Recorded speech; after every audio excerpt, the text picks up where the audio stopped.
Hey everybody, how's it going? I was just going to respond to a few comments that were coming in for some shorts that I did. The voter ID stuff, the voter discussion thing going on, they were shorts that were pulled out of the video that I did based on Glenn Beck's video talking about Michigan, and apparently it's some kind of hotbed of voter fraud. So one of the ones that I posted up here, I'll shrink this down and put this up. Let's scroll down in here. So it was the impact of voter ID laws and disenfranchised groups, examining the effects, and got a couple comments here that I wanted to just give a quick shout out from AJ. This is yet another issue where I think both sides are so full of crap. Their eyes are all brown. Here's two opinions for you. One, it's absolutely preposterous that here in the year 2024 in the U.S., that we can't even expect a modicum of election fraud prevention requiring photo ID. We do have a modicum of election fraud prevention already. It's called voter registration. But I don't know that photo ID isn't necessarily the restrictive part. I'll get into that in a little bit because it goes into the next set of comments later. Two, it's absolutely preposterous that here in the year 2024 in the United States of America, that a significant portion of our population doesn't have easy access to basic things like a government issued ID.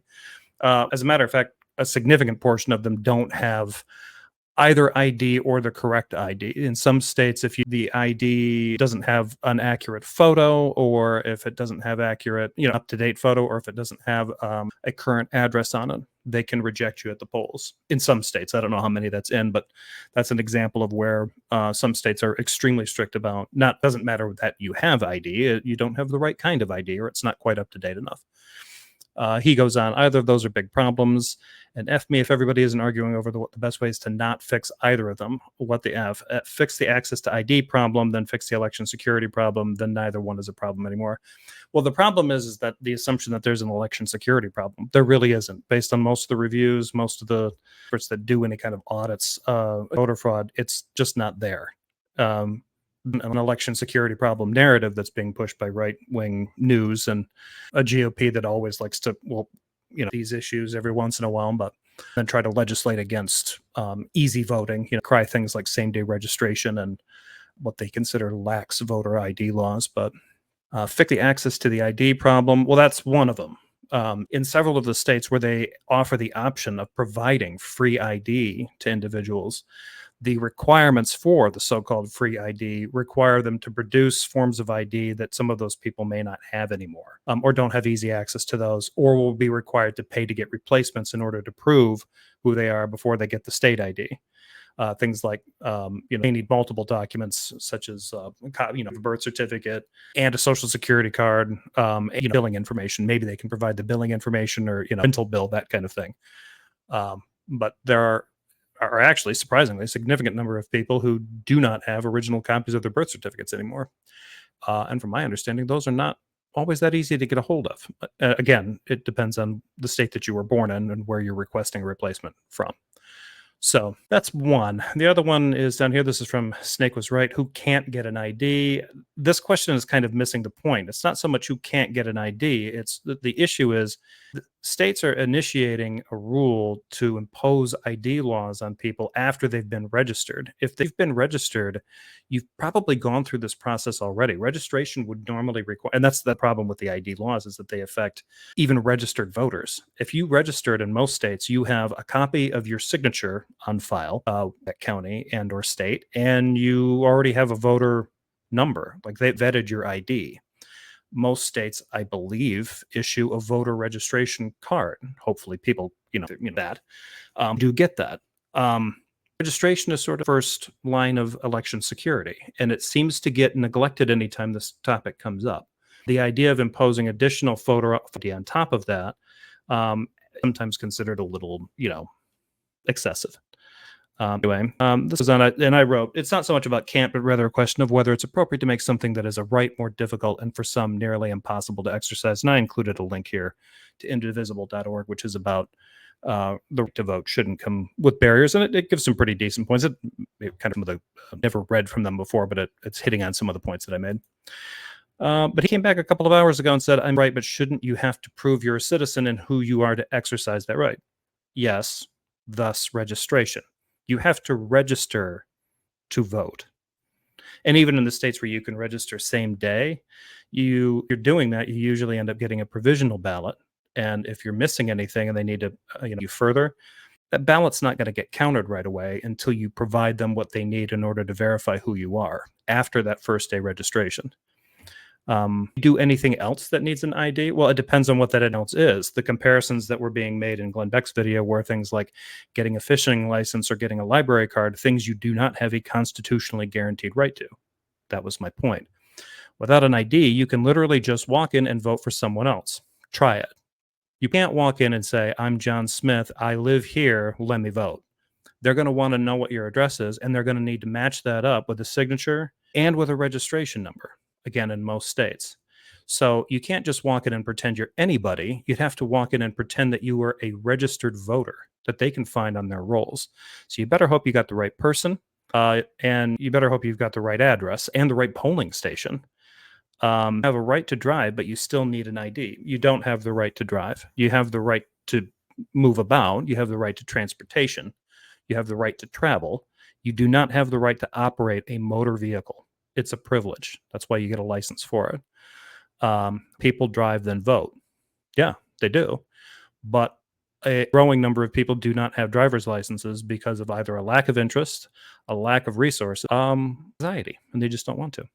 And what's impossible about getting an ID? You can do it online, and if you don't have a phone or computer, all libraries are free. Made the point that it's impossible to get an ID. The point was, why is this being put up? The logic behind imposing this barrier is for the interest of security, but it hasn't really been shown that it's any more secure than what's already being established when somebody registers to vote. And so we need to wind the conversation back to that. Like, it's not so much like, well, we're worried about the wrong people voting. Okay, that's the reason registration started. If you look back in your history, the first states that started voter registration was seen as a controversial thing. It was seen as a hindrance on your right to participate in the voting process. And it was largely done because they were motivated. They wanted to make sure people who were recent immigrants and wanted to keep them from voting. That was the point, kind of now. We've kind of used to the fact that registration is just a fact of life. You register to vote, and most people just sort of accept that.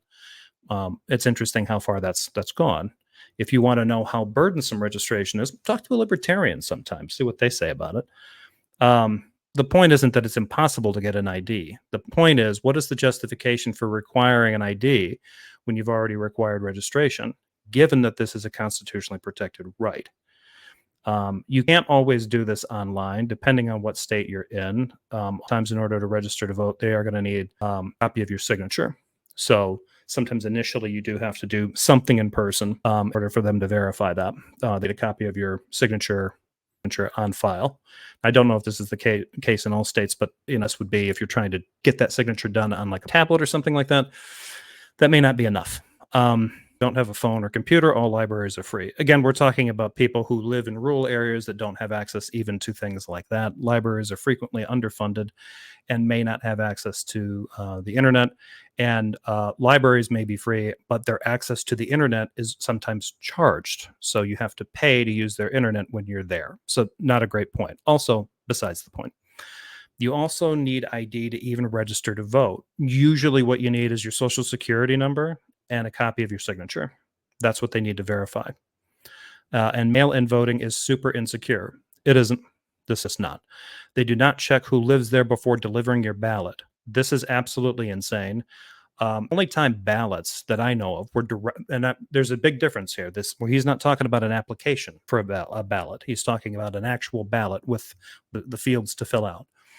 The last time I've ever heard of ballots being mailed out to people, just mailing list, was during the pandemic, and I think only 2 states were able to do it. I think one of them was Colorado. I can't remember if the other one was New Jersey, but I think one of them was able to do it. Both were challenged. I think, as far as I know, Colorado may have gotten away with it. Michigan was wrapped into this controversy as well, because there were a bunch of people on Facebook and other places saying that the Secretary of State was mailing ballots directly to people, which was not true. The decision was made, no, we're mailing for mail-in ballots to people. So then they shook the goalposts and said, okay, well, they're bad too. Even though right-wing groups and left-wing groups and labor unions, et cetera, have been able to collect, pass for elections, large stacks of voter for ballot applications and hand those out to people so that they can fill them out and send them into the state. And that their name and their signature and their current address, so the Secretary of State can mail them directly a ballot to that person and confirm that they're eligible to vote. So, no, I can literally just open up someone else's ballot sent to my address and just vote for them. No, ballot's probably going to get thrown out.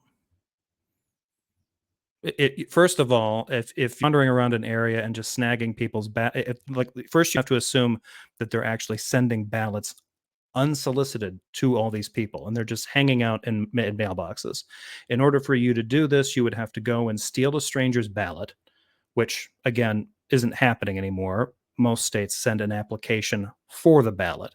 Now you could steal that as well. Keep in mind you're committing a federal crime by stealing someone's mail. If you steal an application for a ballot, you can try filling that out, but good luck not making a mistake trying to impersonate that person. And the bet that you're going to get is that they're going to send that probably to the wrong address. If you happen to actually get the ballot and you fill it out and send it in, more than likely it's going to raise a few red flags and not get counted. Again, there's always 3 levels on this when these guys are talking about this kind of stuff. First, there's registration, then there's casting the ballot, and then there's your ballot getting counted. With a lot of these comments, it just sounds like somebody can do what he's saying. I can just walk in and vote. I can just grab a ballot from somebody and vote as them, and it will count. If that were the case, we would see a lot more. We probably would see much more fraud than we do, but we don't. So just wanted to address those real quick. And if anybody else has any comments or suggestions, just let me know. And with that, I will see you all next time.